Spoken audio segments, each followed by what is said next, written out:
Hey everyone, this is Chief Sean. Today we're going to be talking tackles. That's why I'm going to be rocking my Creed Humphrey jersey for this one. Obviously, it's not a tackle, but offensive line. And the left tackle position specifically has been a position that has been a bit of a pain during the Patrick Mahomes era. We haven't been able to get someone drafted that's been able to fill that role. Wanya Morris potentially could, but we don't know. We definitely need to get some more depth at tackle either way. One of the easiest ways to do that will be the draft. Again, this is about 4 weeks prior to the draft, so we're pretty much done with free agency, with the exception maybe we could sign another Donovan Smith deal. I don't know, but for the most part, it's looking like we're going to fill that depth with through the draft. So I would expect us to draft one or two offensive linemen, potentially also interior linemen such as guards. So we do have Creed and Trey Smith. Their contracts will be up at the end of this year, so we're gonna be looking at extensions for them, and who knows, if we'll be able to get those done. So, thank you guys for watching, and I'll kick us off with some of the gold standard tackles in the NFL. All right, so the gold standard of NFL tackles. Now, there's probably gonna be some people that will disagree with me. These are the three names that popped into my head when I was thinking, what do I want to look at if I want to look at what successful tackles look like in the NFL? Trent Williams is probably the biggest no-brainer on the list. 11-time Pro Bowler, 3-time first-team All-Pro.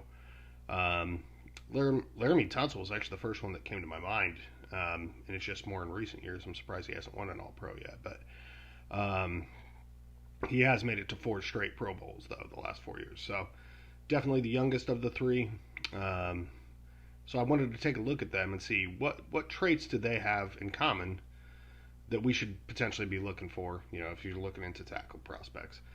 You can watch film. I will say one interesting thing when it comes to tackles, especially tackles taken very high in the draft,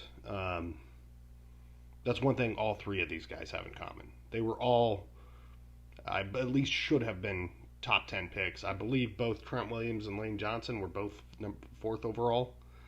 So you kind of know the guys that are going to be good before they actually come out. But the key things that I noticed is the height. So 6'5", 6'6", pretty similar there. So you want somebody in that range. The weight, actually, that's not completely.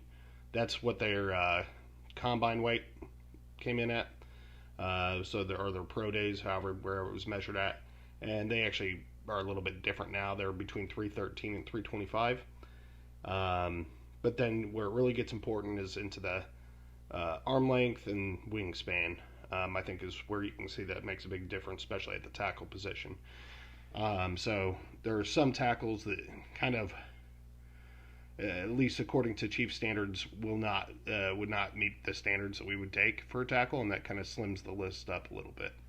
I'm going to go through and do my projections based off of how I reviewed the tape, but yeah, those are 3 studs right there that would be awesome if we could get someone like them. All right, so here's the top 10. This is according to PFF. There's a lot of different ranking agencies out there that may have it ranked differently than this. I did remove one prospect who is actually going to be going to guard. It's already known they're going to guard, and they're usually not shown on the tackles. So that bumped Kira Namagaji up to top 10. Would have been actually 11th. Joe Alt is Mr. All-World. Usually every year there's at least one tackle that you just know is going to be, a 15-year NFL veteran stud unless there's a freak injury. Joe Alt is that guy this year. He has the perfect blend of the right size you want for tackle, but also he's really strong, he moves really well, and he's really smart. If you can have those 3 or 4 things at tackle, you're going to be very successful. And that's where some of these other prospects, they're not quite great at some of those aspects. So Talisa Fuaga from Oregon State, he's an interesting one. He's the 2nd highest rated, and according to many Chiefs experts, he's not even potentially a pick we could have because his arms are too short. He's also a right tackle, so that factors into it too. We're looking for a left tackle. We would have to trade up pretty significantly to get him anyway, so not really our problem. Now, Troy Fautano out of Washington, he's one that they're saying he could be moved into guard. His arms measured out fine, so he would be an eligible prospect for the Chiefs. One I really like. He has excellent movement. His video, it really just, you see an athlete there a lot more than you see in some of the other tackle videos I was watching. So he's definitely one of my favorites. Oli Muyiwa Fashano from Penn State. I mean, these names in this particular class, they're killing me. I'm doing my best with him, though. He's not one I studied as much on. Just he was also actually at the time when I was particularly watching a lot of the film. He was getting projected in the top 10. Now he's somehow slipped a little bit more. He plays with a mean streak. He's a really strong guy. Who knows? But he's not as polished as you'd like as a left tackle if you're going to be taking him that high. Probably a top 15 guy. We will see. Some people have Troy Fautano dropping towards where the Chiefs are actually going to be picking. So that could be a guy we would trade up for too. You got J.C. Latham from Alabama, and Marius Mims. Pretty similar guys, both right tackles. Both have a little bit of work that could be done. I think J.C. Latham's just a little bit more polished than Marius Mims. He's a project, but he could become like that stud tackle too. So, there's a lot of right tackles in this draft, which is not exactly what we're looking for. Tyler Guyton he's a kind of freak athlete kind of guy. I'm a TCU fan, and he was actually at TCU, I think, as a fullback before he transferred to Oklahoma and played tackle. So he has experience at both left and right tackle. Jordan Morgan is a hell of a tackle out of Arizona. Probably didn't get as much press just because he did have, I think, a knee injury for a bit. And he also, played for Arizona. Arizona doesn't get as much press because they're not as good of a football team. That does not mean that, he didn't get to show his stuff, though. His film really pops out as being a really top-tier talent at tackle. Here we go again. Kingsley Suamatea. I think I got it. He originally started out at Oregon, and then he transferred to BYU. Very, very good talent, but he still needs a little bit of polish. And the downside with us selecting him would be he's not ready this year. And we're probably looking to get someone that could play this year if we're going to really go high with a draft pick at tackle. Kieran Almagaji is very interesting. You look at all these schools, and most of them are like top-tier football program schools. Maybe not Oregon State always. But then you got Yale, and where's this guy Kieran Almagaji coming from? And I think once we go to the next slide and actually look at their measurables, it will tell you a little bit more where he's coming from. He does have some good tape out there. There's question marks.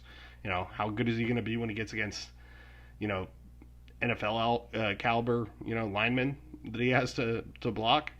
But he does have some good tape out there. He dealt with an injury last year, so he didn't play as much. But we'll take a look at the prospects.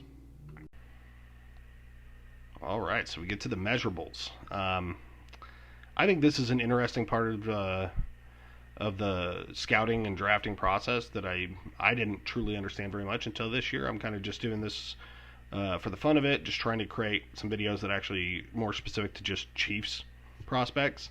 And I wasn't aware how much the measurements really came into it from a tackle perspective until, I knew long arms obviously equals better, but I didn't think, certain people would be probably moved more inside to guard if they didn't have long enough arms. And I had asked a question to Matt Derrick and Nick Jones in their weekly Q&A, and turns out Andy Reid has a 34-inch arm length minimum for tackles. So some of my slides, they're kind of out of date to a degree, I guess. If they absolutely do not pick them in the first round, it was somebody with less than 34 inches, then that would definitely change things.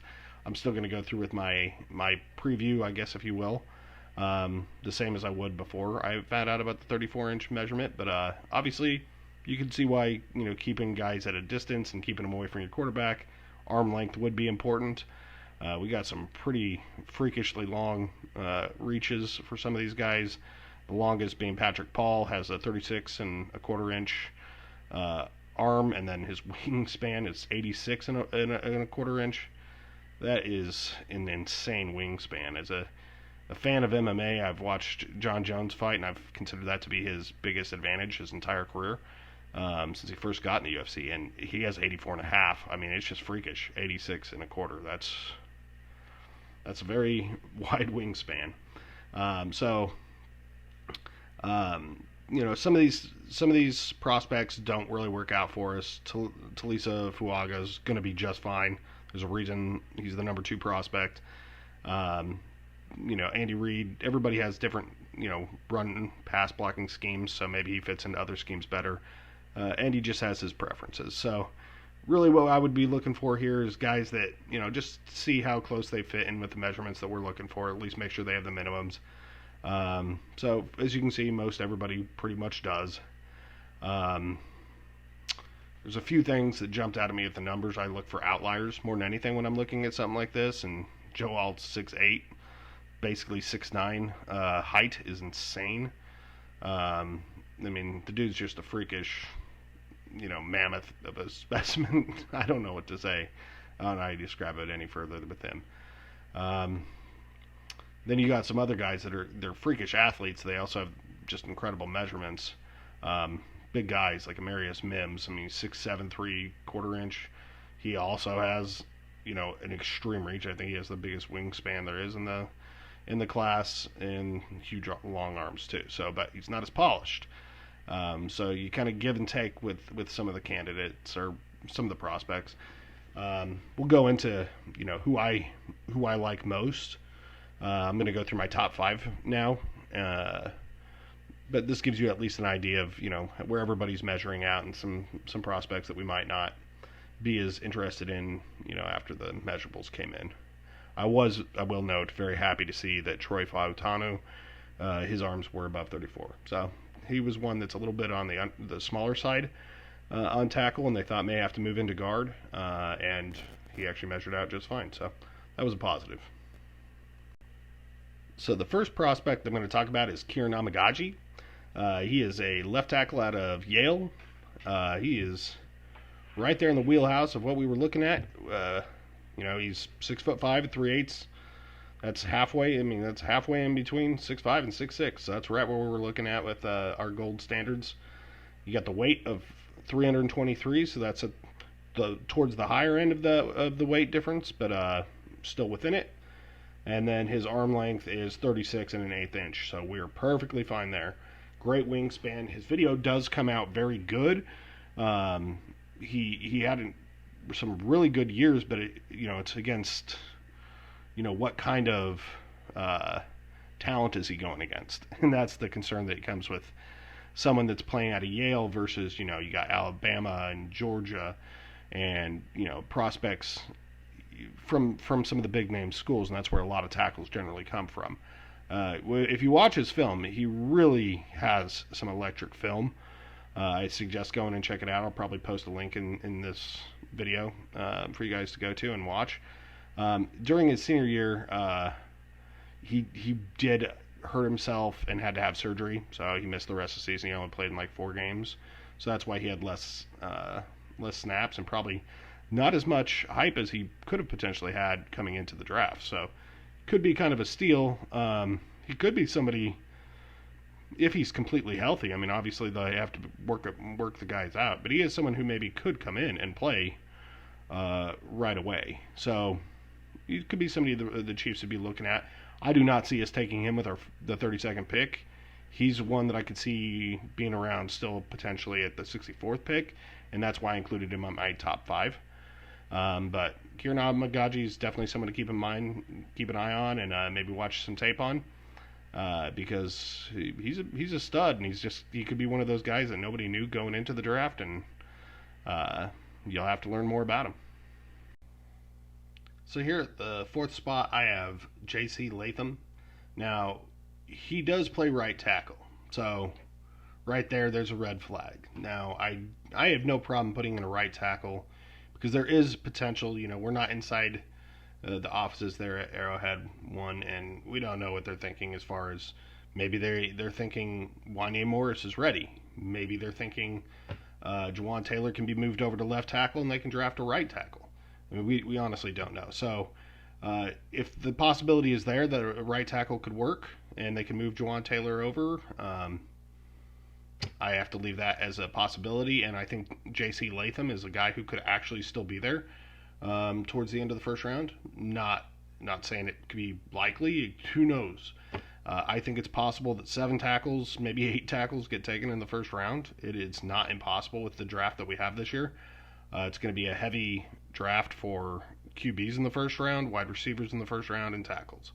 That should make up 60% of the first round, just those 3 positions. So who's to say who will still be here? But J.C. Latham, I think he came out at, I think he was the 5th ranked according to PFF, but many mock drafts have him going a little bit later. Maybe not as polished as people want. I actually thought he looked really solid, and if you look at it, at least I don't believe everything PFF does is gold standard, but I mean, he got better each of the last 2 years, and he finished I think top 20 in for tackles out of 600 plus prospects for the year. I mean, that's really impressive. That's pretty ready, and you're playing at Alabama. They're not playing, slouch teams. So, showing that growth and over that time and being rated that high, it's worthy of maybe taking a look at him and seeing if we can kick the tires at Jawan Taylor playing left tackle. So that's why he made my top 5. So coming in at number 3 is Patrick Paul. Now, here's one that I get really excited about. The final 3, actually, I'm excited about all of them. But Patrick Paul is just they passed a lot at Houston. And, it was a little bit trial by fire for what he had to go through as a prospect. He played left tackle, and I've seen statistics. Shout out to Brand the Man for pulling some graphics for me for the video.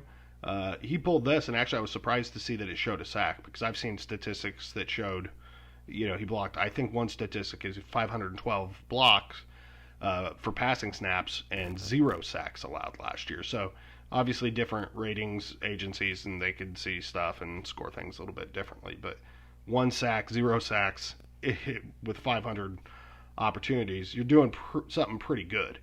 And this guy is ranked, according to PFF at least, 12th when it comes to tackle prospects. He fits every box you possibly could want. I mean, he's a big man. He actually can move pretty well too. For as tall as he is, he doesn't have issues with the bend. I don't really know why he's a 12th prospect on here. Now, I do think it's difficult. I'm going to trust that there are people that know a lot more about playing offensive line than I do, and that they probably know something. But I haven't seen a whole lot of fault with him. He put up a good bench press number too in the combine. He's a strong, big, relatively quick guy. I mean, he moves pretty well for a guy his size. So I absolutely love him as a prospect. And he has really long arms. Like I said, he has the second largest wingspan in the entire field of tackles. So if you care about arm length, you care about wingspan, you want some size, you're Andy Reid. I had him in for a official visit. I think you could be looking at somebody who could be a chief when you look at Patrick Paul. So Troy Fautanu is one of the most all over the board prospects I think I've seen in the draft. I've watched a lot of videos because I'm not some huge offensive lineman expert or anything like that. I wouldn't say that's a position that I've done a whole lot of work scouting. It's kind of one of those things. When it's good, I know it. I can see it. but it's not like I'm out there watching every play to see how tackles are playing. Um, he looked different on film. He looked like he had a really good movement. And he's not too big, and I actually like that in this particular case because he can maneuver, and some of those speed guys, they're so fast, the tackles can't even get out of their stance before they're past them. I don't think that's going to happen with Fautanu. So I really loved him. Now, he is actually rated PFF the third tackle on the board. Obviously some scouts don't even see him at tackle. I've seen him mocked as late as like 28th, 29th. That's a very easy trade up for the Chiefs to do if they wanted to try and trade up to get him. I was happy his arm length came in above 34 inches, so that makes him a possible selection. But if you watch the film, and I will include a link to his video in there, he does just have a lot of very good athleticism, I guess is what I'd say. That's his biggest strength. And he actually put up a pretty decent bench press, number 2. I don't remember what it was off the top of my head, but so he has some strength to go with it. There's a reason he's the number 3 PFF tackle. Now, the whole PFF ranking of top 10 and that is kind of interesting because actually his score wasn't particularly outstanding. It wasn't bad. It was good. I mean, he had a 75 rating, but most of the prospects in the list of the 12 are better than him when it comes to actual tackle rating. So it's kind of interesting how those kind of contradict each other. But I really liked watching his film. I think he has a lot of things that just look like a good pass blocker for Patrick. So that's arguably he could be my top choice, and you'll find out why. So I believe it was Wednesday, and I'm sitting there and I'm like, man, I'm going to drop this tackle video, and all 10 of you guys who actually watch these things, you're going to get like this golden nugget of information from me because I found the unicorn, the tackle that is going to be there when we pick at 32 that we could actually draft, and we're not going to there's not such a sharp drop off from Joe Alt. Like, I loved it. I love this kid. I loved this film. I was really excited about it, and then I'm thinking he's getting slept on because he's from Arizona. That's what's going on. They weren't a good football team. Okay, cool. So that's why he's still there. And then I go and I join Q&A with Matt and Nick, and I ask the question, like, why is it everybody's, why is there not more hype around Jordan Morgan? I watched his tape, and he looks like an absolute stud. And that's when I found out that you need 34-inch arms in order to be drafted by Andy Reid. And I'm like, that's where this guy... Because if you watch the film, you look at the stats, he gave up 2 sacks, but you got to look. He was a majority of their offensive line. He had a great PFF rating for the year. For somebody who could be available at 32, I loved everything about what I was seeing from the video, and he'd be ready to go year 1. That's where it hurt to find out how important the measurements can be when you're looking at prospects. Because, obviously a guy like Andy, he's been around for a long time, knows what he's doing. If he has those standards, probably not going to change it on a first-round pick. But you never know. If it happens, just know that Jordan Morgan is a really all-around solid tackle. Each of the areas, I think he plays pretty smart. He fills the gaps inside, can play outside very well. He's athletic, a little on the smaller side for the tackle group, but I think that can be an advantage over some of the really, really tall guys. So we will see. If they draft him, I will be surprised, but wouldn't be upset either. All right, so there you have it. There's my top 5, starting with Jordan Morgan. Again, I had developed this prior to having that conversation with Matt and Nick, but I do like Jordan Morgan. He's an outstanding talent, and somebody's going to get a real steal when they do draft him. Troy Fautanu is an excellent I just loved how much he could move around and give Patrick enough time, especially as Patrick scrambles out there. I want an athletic guy that can really kind of contain that back end a little bit better, and I think he would be perfect for that. He had to do a lot of pass blocking there at Washington with Penix and his receivers Polk and Adunze. I mean, that was a well-oiled passing machine, and Troy Fautanu was a big reason for that. So I'd be ecstatic if we got him in the draft, if we choose not to go after a wide receiver. Patrick Paul he's kind of just a freakish human being. He's kind of just to me, I'll say it because I'm not important. Nobody can come in here and hate on me too much. Patrick Paul's kind of like a poor man's Joe Alt to me. He's huge. The guy is just absolutely huge, and he's played in a pass-first system. He has, he's really good. I don't see why there's as much hate on him. Maybe watch his tape. Let me know if anybody has feedback as to why they think Patrick Paul deserves to drop all the way to the second round. But if we can get him, trade back, get him in mid-second round or something, that's not bad.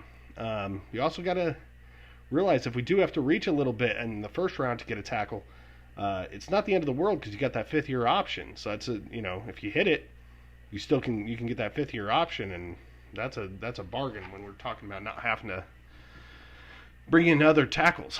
A couple of honorable mentions: Amarius Mims, Kingsley Saumatea. Those are developmental guys. Amarius Mims could have and maybe should have stayed another year and then be a first pick in the draft next year. So he's an interesting pick. But if we picked him, it's more of a project. He could come in a pinch, but he's not a guy you really want to start the first year. You want to develop him a little bit more. And same with Saumatea. There was a reason he switched from Oregon to BYU. He did have some pretty good scores and measurements, but everything I've heard and I could see shows that he needs a little bit more polish before he's going to be ready. So he just wouldn't really fit with us.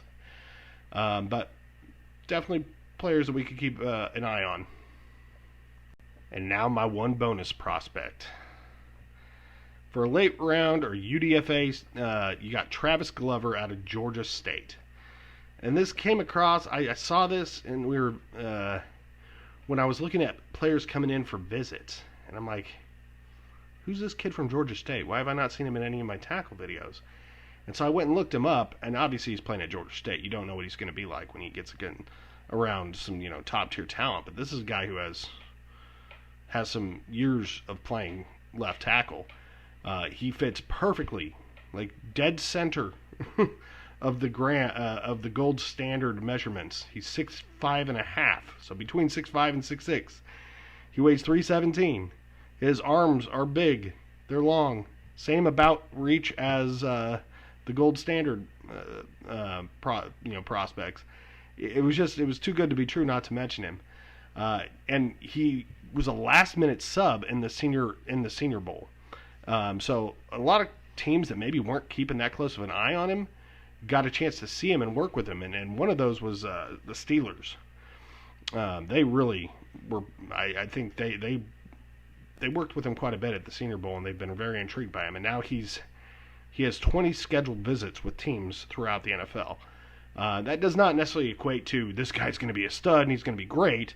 There's not a whole lot of tape out there to go watch on him, but you do see there's a fair amount of interest across the NFL, and he could be a UDFA guy that we would maybe sign afterwards that you would lose in an afterthought, but maybe he could be something a little more special.